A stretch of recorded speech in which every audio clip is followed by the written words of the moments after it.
of this session right now. And once again, I would like to introduce and thank Dr. Elena Caselli for presenting us with today's version of a FASS e-sampler. Dr. Caselli. Hey, thank you very much and welcome everybody. This is my lecture for today. I like to introduce you to the Italian phonetic rules and alphabet. This is also a sample of how my courses will look like during this fall semester 2020 at SFU. So let's start. I'm sure that you already know a lot of Italian words that are part of your vocabulary, your everyday life, and they are especially related to food. I bet it. So like pizza, latte, cappuccino, but also for those of you who are familiar with music, they might know that Italian is the international and official language of music. In fact, if you had ever a chance of see a music score, you have seen that words like forte, piano, andante are the words used for indicating the piece of music. Italian is a very ancient and rich language. It's a Romance language. It comes from Latin, like Spanish, French, Portuguese, and Romanian.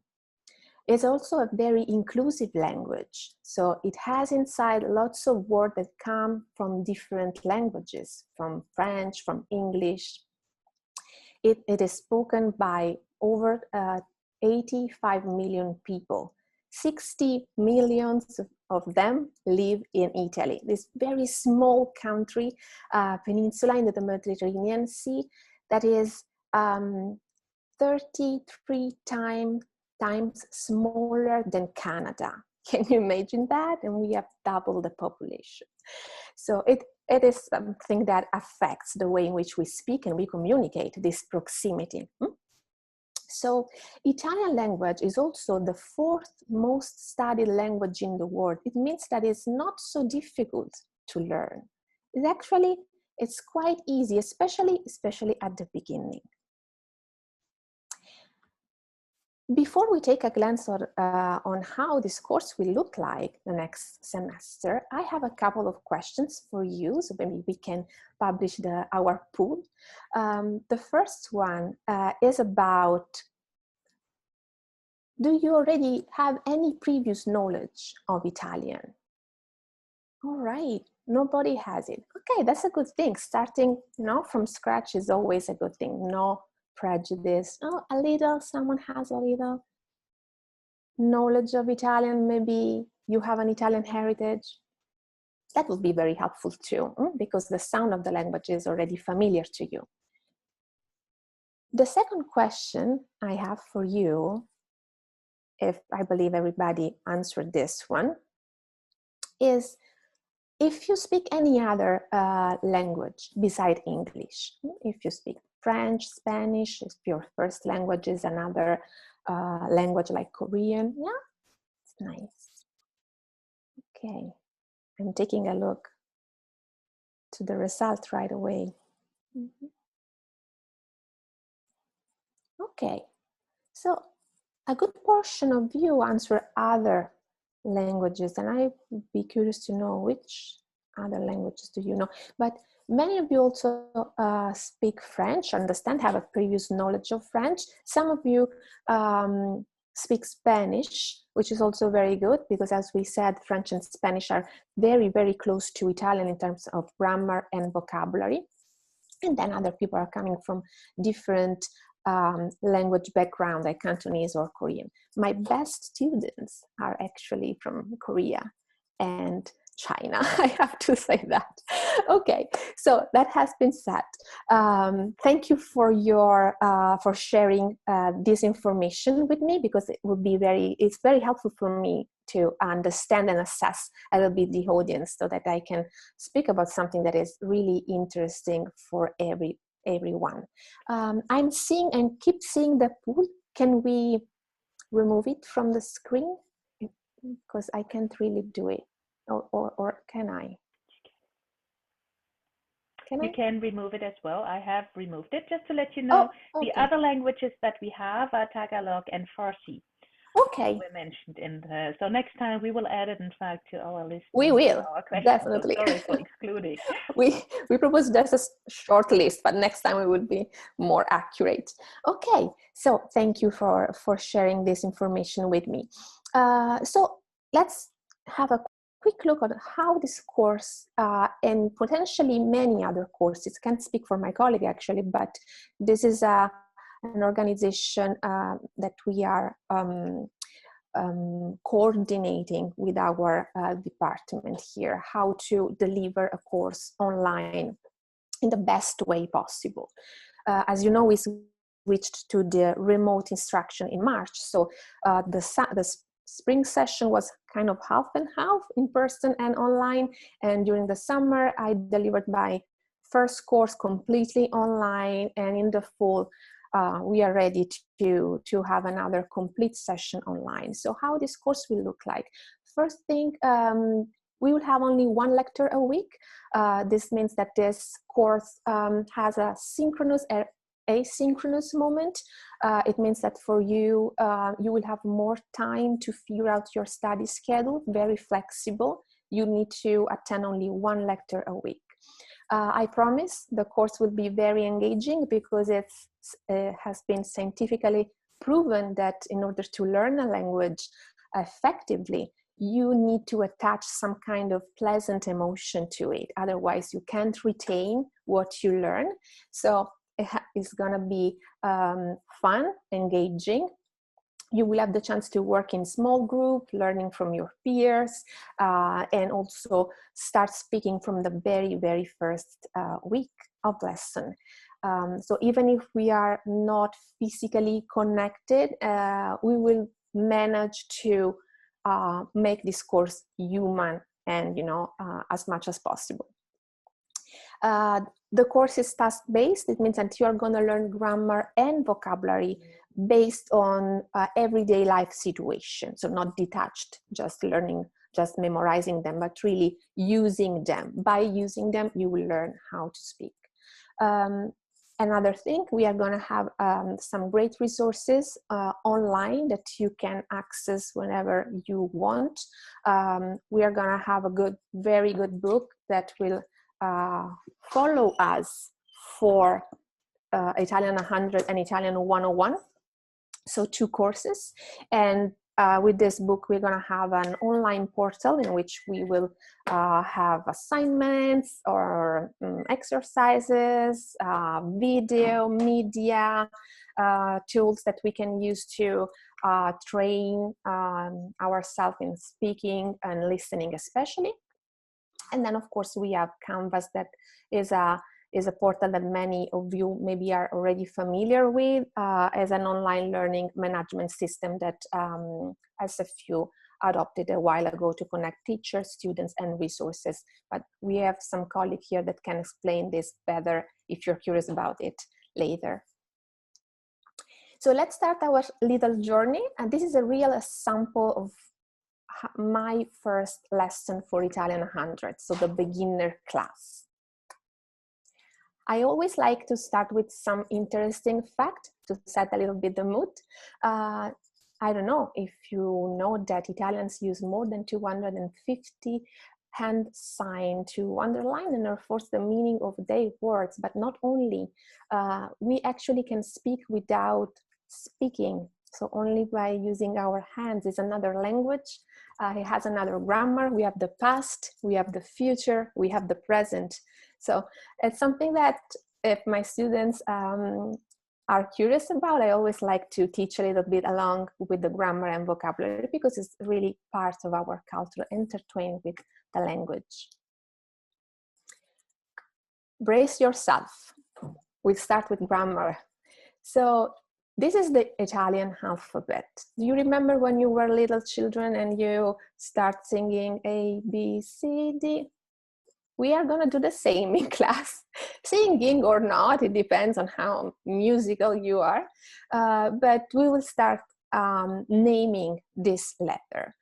Italian alphabet has only 21 letters, so it's a pretty short kind of alphabet compared to the English, the German, the Russian.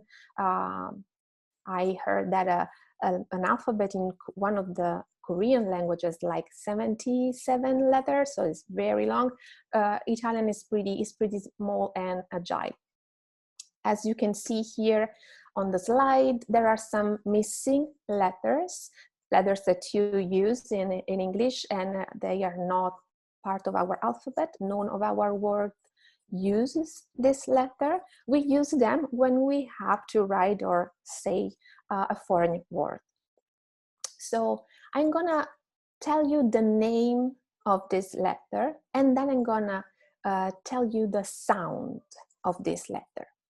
So starting from the beginning is A, B, C, D, E, F, G, H, I, L, M, N, O, P, Q, R, S, T, U, V, Z. Many of them, the sound of them is very close to the English sounds, right? The vowels, though, are very different. A instead of A, E instead of E instead of I, and O, which is the same, and U instead of U. The sound of this letter, the sound, so the sound that they have once you place them in a word. So it's A, B, Ch, D, E, F, like a F. J, I, L, M, N, O, P, Q, R. R sound, not R, but R. S, T, U, V, Z. So the only letter, there was a letter that I haven't pronounced, that has no sound, and we will figure which one is it. Regarding the missing letter, they have a name too in Italian. The first one is I lunga, so the long E, and actually is a letter that we had in the Latin alphabet. Then we have the K and W instead of K and W. And then we have X and Y, that are two letters we actually have seen before during the Roman Empire in the Greek alphabet. And we are very familiar with this in Italian when it comes to math.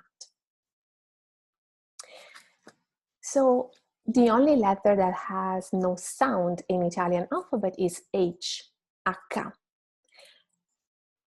And so why we have a letter that doesn't have any sound? Because its role is to change the sound of two other letters that can have a sound a little bit different if they are followed by E or I. I'm going to pronounce the name of the letters in English because otherwise it's going to be too confusing. So the role of the H is to change the sound of Chi and G, but only when they are followed by I and E. Let's take a look at it. C and G, with and without H, they have a very different sound. For example, the first word, que, that means what? Que is a hard sound. The second word, you have a C and the E without an H in the middle, is che, cesto, soft sound. The third word, ghetto, G-H-E. The fourth word is gelato, something, a word that for sure you are familiar with already. Soft sound. So can you hear it? K, che, ge, je. Hard sound, soft sound. And same thing for I. C-H-I is ki, hard sound, that you can translate with a K-I, like in English. So it's K sound, the K K sound in English, and which means who in Italian. That's why there is a question mark.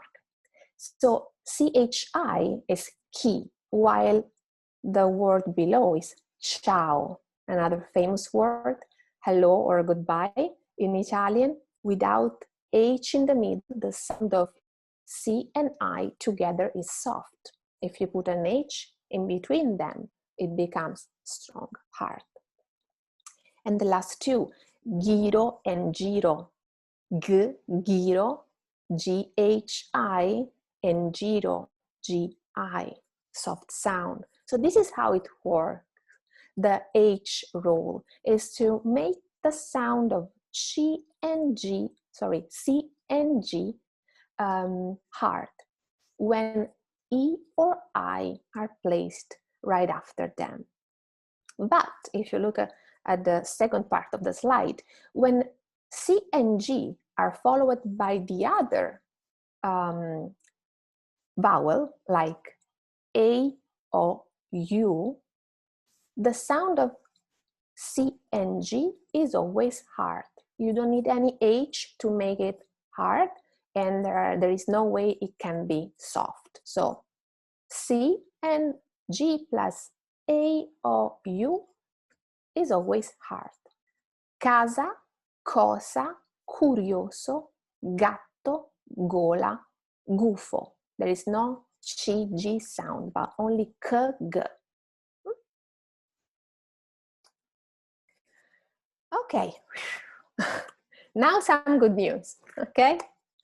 Italian phonetic rules are extremely simple. I promise that. Still I'm still learning English, and I have some trouble in pronouncing some words because the letter, they don't have a regular pattern in terms of phonetic.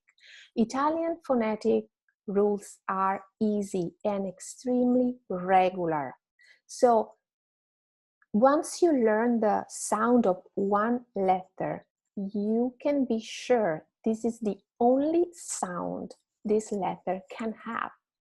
Doesn't matter where it is placed, before, in the middle, at the beginning, at the end, just by itself in a sentence. The sound of, for example, R is always R.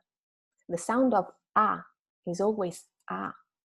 There is no way that this kind of sounds can be changed by the placement of the letter.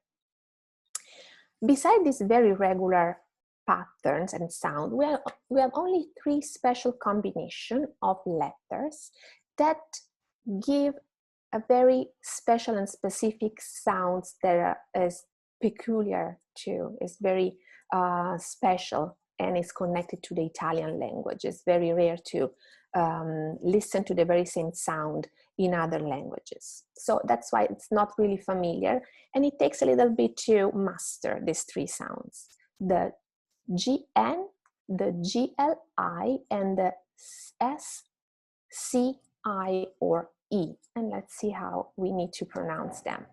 Oh my, this word, you already know it, I'm sure. So GN, you pronounce like ñ, ñ like gnocchi. Gnocchi is a very popular word if you have ever been to Italian restaurant.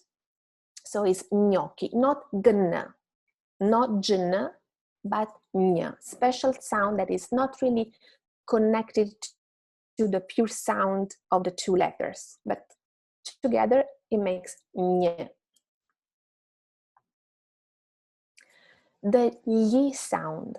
Y sound, I think, is one of the most complicated one for Italians too. If you don't learn it properly at the beginning of your language acquisition, it's very hard then for you to develop the ability of pronounce it correctly every time you come across this combination. So the y, you can try to do it.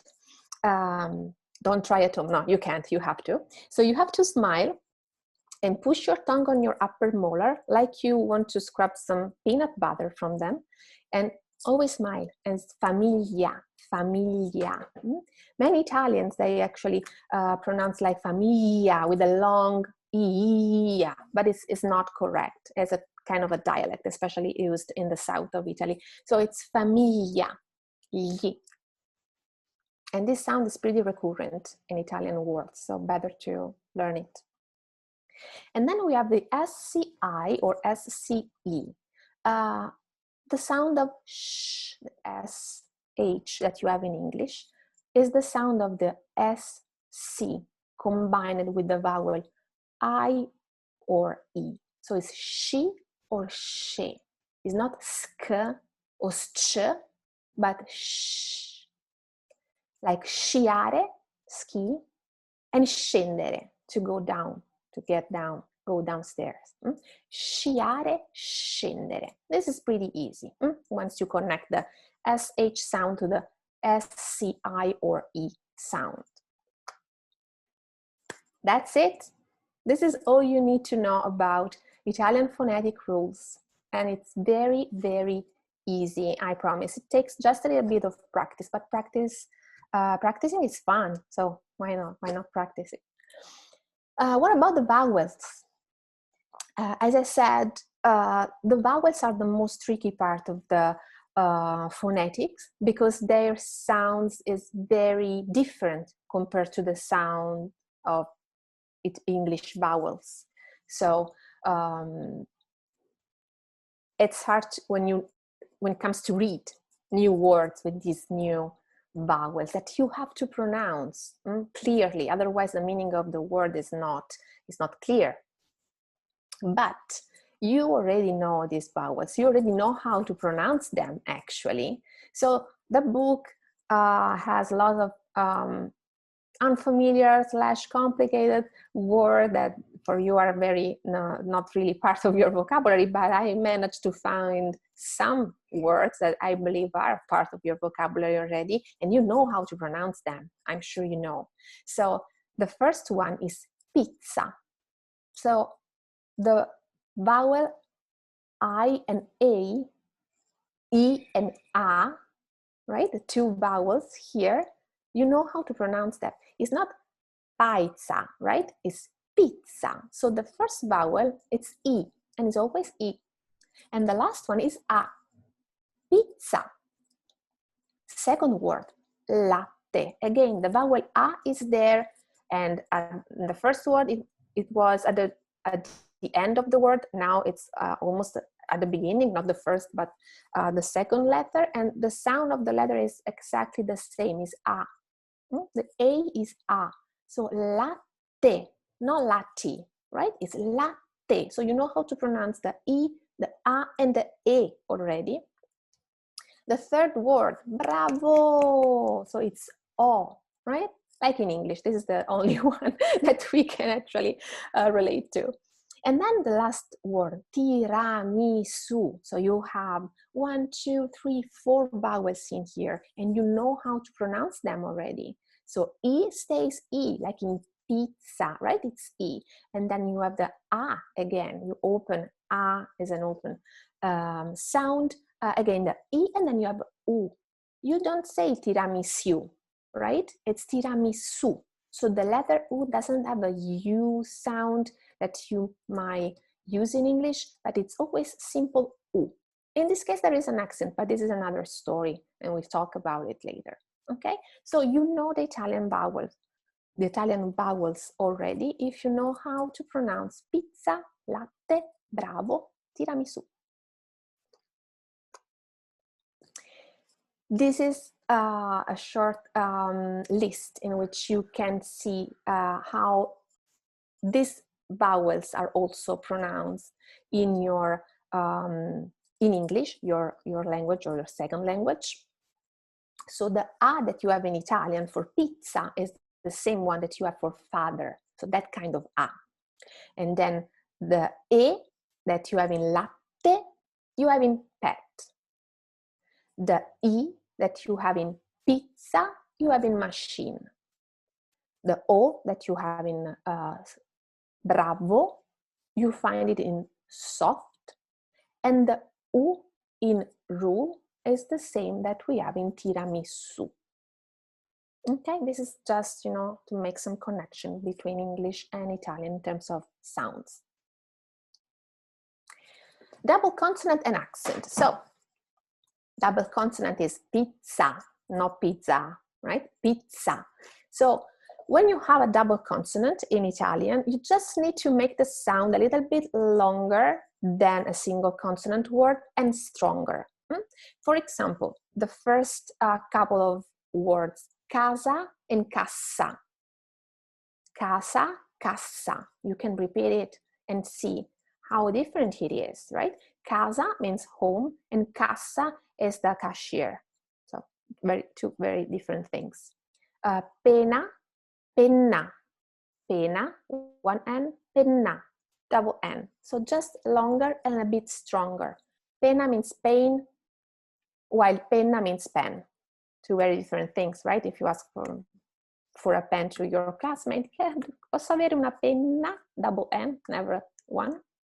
And then palla and pala. Pala, one L, palla, two L.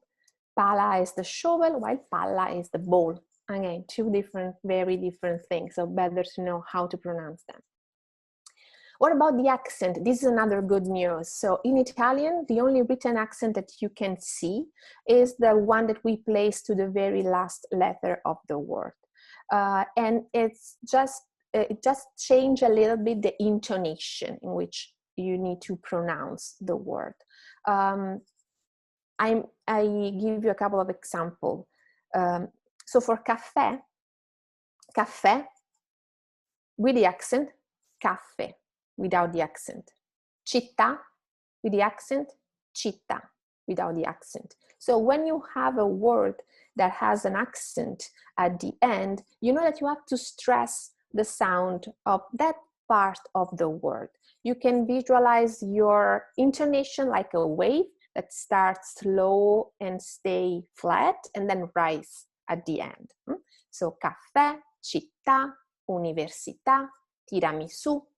This is just a matter of intonation. We don't have any different complicated graphic signs that show you how to pronounce letters, just this one. All right, congratulations. Now you know how to pronounce complicated Italian words that you may find in your everyday life. Now you know that since we studied how to use the H and how the H changes the sound of the C when E is placed right after it, you know that you can't pronounce bruschetta, right? Because there is an H and the sound has to be hard.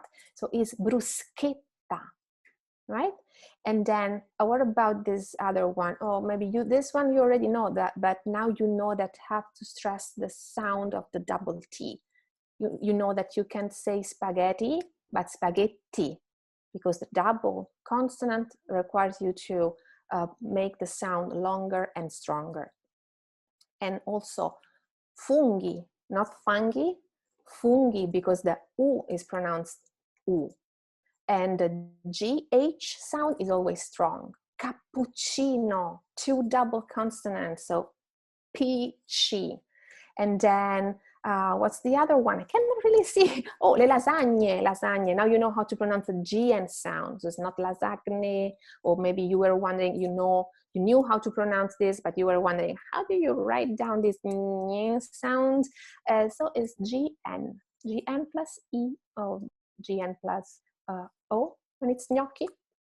Leonardo da Vinci, it's not Leonardo da Vinci, and Firenze as well. So you're ready to go, guys. Many students wonder how difficult it is actually to learn a language like Italian, because they look very, very different compared to each other. But actually, they are not so different. So you can find that there are lots of similarities between the two. Especially, we share a big amount of words which the meaning and the sound is very, very close. They are called cognates, and they are words like attenzione, attention, dottore, doctor, biology, biologia, university, università, matematica, math, economia, economy. So many, many words, especially related to science, are words that came from Latin, and our languages both share. Plus, if you have a background, if you speak French or Spanish, you are halfway through. You already know the majority of the Italian grammar rules. So it's not really so difficult. It takes, of course, practice, but everything needs practice, right? Okay, so I'm done. This is the sample of my first lecture for Italian 100 course, and I'm ready to answer some questions if you have any. Thank you so much, Dr. Caselli. I will stop the recording now. Thank you so much for this interesting lectures. I'm so thankful that my family now will now pronounce correctly by everybody who has listened to your lecture. So that's already one step ahead of the crowd.